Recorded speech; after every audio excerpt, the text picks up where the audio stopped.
Muning, siya ka man muning. Ba't nandyan ikaw muning?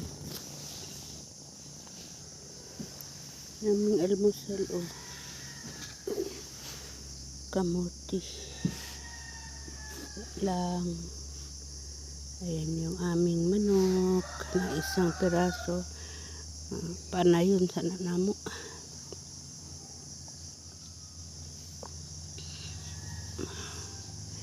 Simple lang ang buhay. Huwag na tayong maghanap ng marami pang dahil wala naman tayong hanapin pa sa mundong ito. Mga ka-province, tandaan natin lagi na dapat makontento tayo sa anumang binigay ng Diyos sa atin. Ba?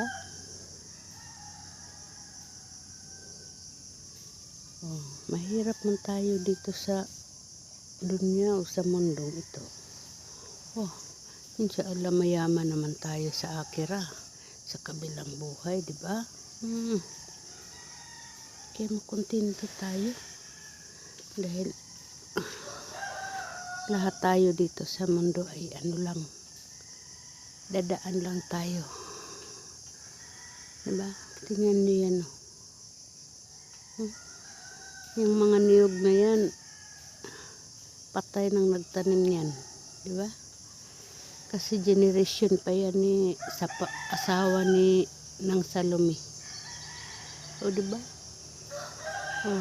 Paano mo masasabi na ang niyog at ang tao ay may pinagkaiba? Mas mahaba pa nga yung life span nila kaysa tao, diba?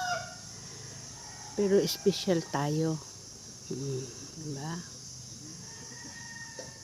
Kaya lahat ng nandito sa atin, pasalamatan natin, mga ka-province. Yan. Kontento tayo. Salamat. Pa-subscribe naman po kayo. Araw-araw na may mga simpleng buhay. Diba? Ayan. Yung inalagaan namin yan sa kaibigan ko. Padamihin ko yan. May na siya. May tawag dito. Look. May itlog na siya. Charing! Alhamdulillah. Ay, ganun lang mga ka-province.